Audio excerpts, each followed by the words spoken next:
ورن ما أنت دقح يا جمال قشبين ما waxaan lala gelin ba shameetidii aan qasayay maanta dhagax baan ku daray waxba isgaari waayay saaxib war ebalbo sidaan oo dhan uma shaqayn jirin maxaa soo kordhay maxaa jira maanta ii sheeg niyo maciishad iyo qaali garowday kowdhe iyo mushaharkii yara oo xaafadda iyo hawlaheeda ku filaan waayay ayaa igu kalifay inaan labadan hawlood isku qabto war sidaan waa dhabar jabaysaay shaqo maha cabdiyow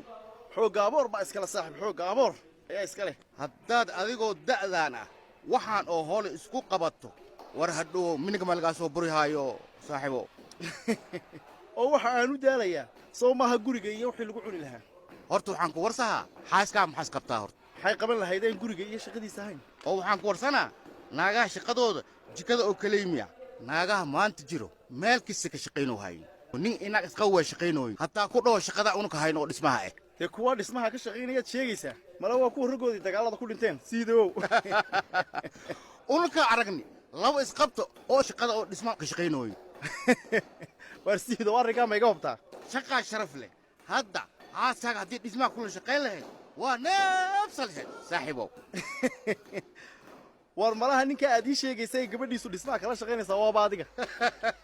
ma sheekadii ayaad dhinacayga u soo leexleexisay naagtaydu beec mushtar waan ku idhi oo niyow sidaad ugu ogolaatay inay shaqayso oo yaa dhahay ma shaqayn karto maxaa dhibaato oo ku jira ii sheeg niyahow anigaba way shaqayn jirtay siidowow iminkase gabadhii way fadhiisatay waxaa igu soo baxay gurigii oo gudcur noqdo madoobaaday xitaa wixii la cuni lahaa ayaa gabaabsi noqday cabdiyow waxba ka fadhiisinin waxba ka joojinin u ogolow inay shaqayso oo ay ku kabto horta sheekheennii aanu tegey wuxuu igu yidhi dumarku way shaqayn karaan ganacsina way abuuri karaan haddiiba ay leeyihiin dhowrsoonaan diineed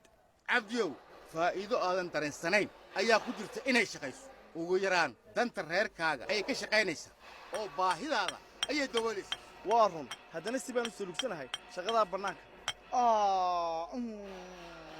maxaa jira bulis maad ku dhufatay fartama isgoysi soobax isbitaalaa ku geeyaa soobax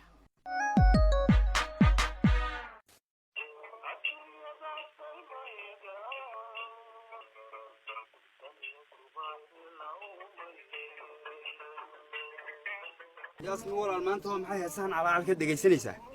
ma calaacal bay ahayd faysalow garanba maayee raashinku waa gabaabsiye balayn tashiilo waan ogahay walaal xaalkeenna hodanna waa talo wayna maqlaysaa waynu tashiilan walaal raashinka waxaan kaloo doonayay walaal inaan idinka codsado fadhigiina inaynu iibino maadaama uu cusub yahay uu lacag fiican jaraayo yaa naama taasaad keenta fadhigaagaan iibinayaa kutee bismillaahi raxmaani raxiim hodanay sug balaaboodine dee fadhigaaga iibadba fadhi baad leedahay bal tilo timi eega hodan waan iibin lahaa waad og tahay ma cusba kaygu waa kan iminka aynu ku fadhinaa beec miyuu geli karaa muxuu beec u geli waayey walaal hodan hadduu fadhigani beec gelaayo waa iyadoo bilaash loo bixinayoo kale qiimo fiican ma goynayo haa markaa makayga lacag badan dhalaya walaalkiina wax yar baa haysateen waa kuwii dukaankayga ku qaalisnaa buu ku jiray waan ogahoo imika qiimo fiican baan ku heli karnaa waxaan aqligaaba gelin ayaabaad ku hadlaysaa waar faysalow maxaad noo dhegaysanaysaa adiguna hee maxaan idhahdaa dee waad maqlaysaa walaashaa waxay ku hadlaysee mise waabad kula socotaa adiguna qaalide walaasha yaasmiin way saxsan tahay waayo way saxsan tahayaa oo waabad ku raacsan tahay adiguna idhegayso horta sabab baan kuu sheegayaa fadhigayga in la iibiyaabad ku raacday maxaad sababayn hodanee xaaladdeenna waad aragtaa haddii iminka la iibiyo fadhigeennan mid cusub bay yaasmiin hadhow tole inoogu soo beddeli doontaa faysal iyo hodaney yaanu raygaygu khilaaf idinka dhex dhalin maya walaal yaasmiin khilaaf ma jiree kolley waxaan hubaa haddaad fadhigan iibisa inaad mid kaloo ka wanaagsan aad noogu beddeli doonto dee waa waxa adigii walaasha hore ugu soo heshiiseen labadiinu bay dhegaysta shay yaalnay oo aqalkaa yaalla lama iibinay taa ku biyacaba maxaad sidaa ugu hadlaysaa hodaney aniguba waxaygii oo dhan baan idiin iibiyey dartiin weliba waan kuu iibinayaa baan kuudhi aday kuu taalla haddaad alaabtaada iibinaysay haddii kaleba aniga waxaygase lama iibinayo yeel amaba diid hodaney maxaad sidaa ugu hadlaysaa soo guriga kama mid tihid oo xaaladiisa lama socotid xumaan baan kuu leeyahay hadalka inta jaariyadda iga dhiganaysay eed igu shaqaysanaysana danbaaba heeday ma haddaad soo gaadhay aan ku tafaaful aqalkaaganaan xaraasho dee kaama yeelayo ma anaa kugu shaqaysanaya hodaney miyaynaan isku dan ahayn maxaan kuu tafaafulayaa waxaad cuni lahaydun soo maaha waxaan ka hadlayaa waxaan cunaynaa xaajkaygu ilaahay duldhigee adiga tu ku taalla maahabade bal sug hodanay waar adigu sug yaasimin aniga mid iga dhegayso shay aan leeyahay lagama iibinaya aqalkan warkaas ma kuu dhacay isagoo kuugu celiyaa markaa maxaad kaga duwan tahay hodanay dadka guriga kugula nool waxaaban islaa hodan shuuliyadeeda dahabkaabay iibin doontahay yaa nama tasatii horena ku darsatay oo weliba inankiinuna kugu dhagaysanayaa dee waxaad horeba ugu soo heshiiseen walaal waxba kuumaanaan soo heshiine maxaad la buuqaysaad la qaylinaysaa haddii lagu idhaa isku duruuf aynu noqonno buuqada soo adigu maad bilaabin anigu miyaan qaylinayay markaan shalay wax walba idiin iibinayay weliba ma qof dhinaad leeda aqalkaaga ayaan xaraashaya ayaaba iskula saxsan tahay ina kun inuu kugu dhegaysanayo oo waxaad ka aragtay laakiin alaabteeda ma iibinaysid naahay qaylqaylin aniga shalayba imaad qaylqaylinayne maanta ma jeebkayga madhan baad aragta hodan fadlan qolkan ka baxo oo tag qolkaaga may maqlaysaa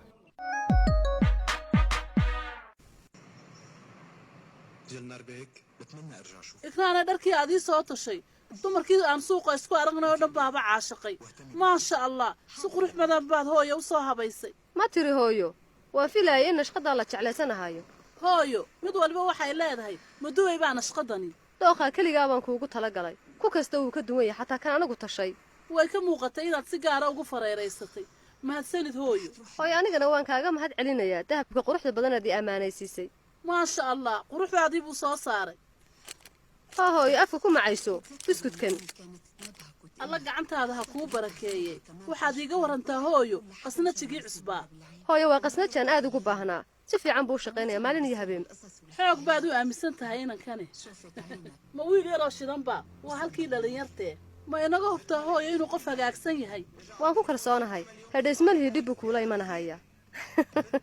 shidnaantiisana ishayduba ma aragto hooyo qofna laguma wada aamini karo maalkaaga waayo ma ogid qofka wax kaaga iman kara hedha hooyo waa wiil dhallinyar oo si fiican u shaqaysanahaya waxaan ku dhibsadana kuma arag waa inaad aad uga war haysaa xisaabaadkaaga oo aad habeen walba xisaabisaa inta ku soo gashay inta kaa baxdayba taa shaki ha ka qabin hooyo idamalle waan ka war haynaya waana la shaqaynahaya fursadba maan heline xaggeen dalxiis u tagnaa si aan uga soo nasanno mashquulkii hawshii ganacsiga waan faraxsanahay mar haddaad dalxiis soo hadal qaaday ma waanan tegi karin xeebta aan buuqa badnayn si aan ugu soo nasanno waa si wacan halkaasuun baynu jawi macaan ku soo qaadan karnaaye isdiyaari cuntada qaarna horaan u sii wadanayna hooyo dab ha gelin oo waxba ha karin inaad soo nasataan doonayay soo kumaan odhan dharkuun inoo hagaaji hotel badda saaran baan aadi karnaa laakiin hooyo ma habeen baan soo dhexahayna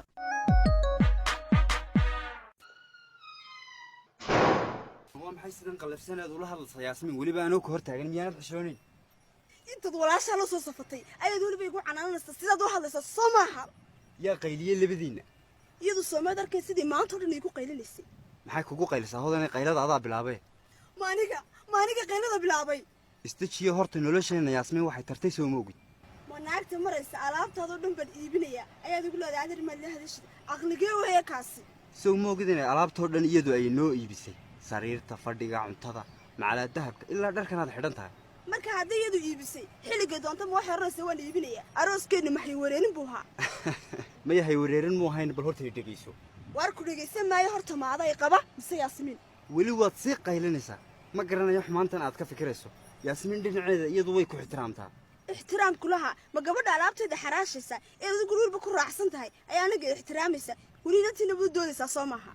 uma doodaya adaan qaladka kaa qabanaya yaasmiin wanaaggeenna mooyo xumaanteenna kama taliso gurigeennana iyadaa dhistay hadday dhistay imikana iyaduunbaad dubinaysaa intaa wixii ka dambeeyna aniguma dul qaadan kare la soco waad kibraysaa hodanay maxay u duminaysaa ma qofka biilkeenna ka fikiraysa ayaad sidan ula dhaqmaysaa horta anigu waxaaban garan laayahay maaday soo guursaday mise reerkiida yaasmiin baa sidan yeeshay uunbaad i leedahay reerkaaga ma dhaqan karti miyaa weliba ma anigeed wax iga sheegaysaa quruxay waxaagu waa xaddhaaf xaddhaaf mas-uuliyadda aanad qabsan karin markaan kuu sheegay ayaabaad gubanaysaa haddaad nin wax dhaqanaya tahay maynantiina maanta igu qaylin lahayd ma fadhi yaroo lagu yidhi ma ibin nabad waxaa soo qayla ah ka keenaysaa oo weliba mid qurux badan lagugu beddeli lahaa yaa ma waxaad leedahay walaashay alaabtayda ha iibisay yeel sow kumay odhan waan kuu iibinayaa ma waan qaadanayaabay ku tiri soowyadu may keenin macaasarinta iibsa ku dheh anayna ka tegi adiga walaashaabe bisinka waa maxay hooyo qayladaydi ka baxaysay hodaney kaalay hooyo xaggeed u sii baxaysaa waxaa dhacay carruurtaada weydii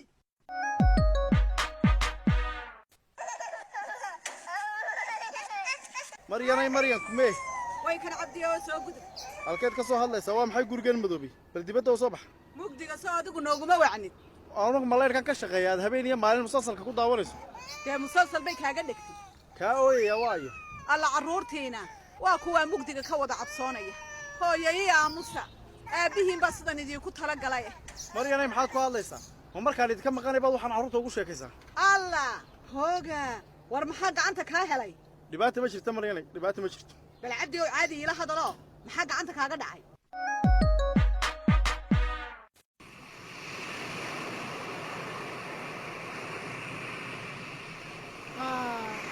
jawi aad u macaan weeye mawjadda badda ee deggan neecawda macaan alxamdulilaah daalkii badnaa buu iga bi'iyey ikraan ka waran dalxiiskan xeebta waaw hooyo shaqada dukaanka marka aad ku daasho inaad halkan ku nasato maskaxdaaba kuugu degaysa mawjadda badda ha u dhowaan biyahan xeebta soo gaadhaya uuna aan iska dhex socsoconno hooyo inaan dabaalana ayaan ugu fiicnaa dharka dabaasha aan hore u soo wadanay ahayd dabaal imika ma karayaa miyaan yaro soconnaa mise ciidan qabow baan cagaha ku haysannaa biyaha inagu soo siqahaayee edhabacaadkaynoo daa alla qurux weynaa fiiri biyaha kan ballaaran ilaa inta ishaadu qabato qofku markuu weynaado inuu tabca mooye wuu is-iloobaa hooyo berigaannu yaryarayn waannu iska dalxiisi jirnay hedha dadka markay da'doodu weynaato soo ma fiicna inay maskaxdooda ilaaliyaan oo ay nastaan adigana haddeer waxaaba kuu dheer daal aad u fara badan naalkaad ku aragtay da'weynaantayda kurinshiyihiinii igu keliyaystay ee sidaan u lahaa qayrkood ha gaadhaan baa waqti badan iga tegaya daalka mooye ma da'weynaan baa i haysaa allah hooyadayay madaaba ka cararaysa naasoo tii aabbaha da'yaraanta ii qilayay ee uu yidhahaa waad sii qurux badnaatay maxaad sheegi adigu taa hadday tahay aabbahay run buu kuu sheegahayaa maad ku noqoto annaguna aan farxad ku wada noolaanne markaa un baan ina yahay kula yaaba aad sheekada halkaa ka soo laabto naamiyaydaan imakaba farxad ku noolayn waan ku wada nool lahay laakiin aabba keliya quruxdaada arkaaya naa dalxiiska hayga jiidhin baan ku yidhi haye hooye alxamdulilaah horta maanta waa kaa qayrkan ka kor marnay waana wixii aad noogu tabci jidhay anigiyo walaashay saafi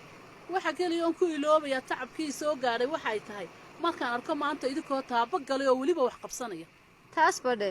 mar walba waxaan hooyay ku fikiraa sidaan kuu nasin lahaa oon hawlahaagoo dhan u qaban lahaa marba haddaad kartidaadii muujisay oo aad fahamsan tahay inay dumarku ganacsan karaan taasaa wax weynii ah aniga kow ma joogo hooyo waxaanse doonahayaa inaan dad badan baro sida dharka loo nashqadeeyo fikirkaas waa sax waana mid meel mara dumar badan baad jeclaysan doona adiguna magac baad ku helaysaa hooyo edha hooyay jawiga macaa ma ku raaxaysannaa ganacsigii aan ka soo nasasho tagnay baaban gallee ma iska lugaynaa biyahan cagahayga soo gaadhaya iyo ciidan qabow ayaaban ka helay yaraantaydii baan xasuustay markaad hooya anagii saafi baddana keeni jirteen hedha ciidan ku ciyaari jirnay maxaa wakhti la soo maray xusuus baad igu celisay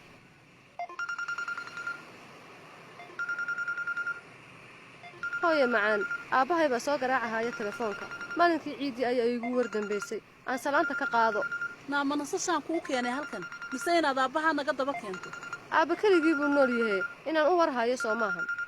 keligii naa kelinimada isagaa doortae maxaad iga daba waddaa odaygan ordoo la noolow haddaad doonto hooyo wuu ku soo celiyey wuu warwarsan yahay baan u malaynahayaa aan la hadlo biliis maamo naa miyaan kuu diiday aabbaha ordoo la noolow marka mana agtayda kala hadlo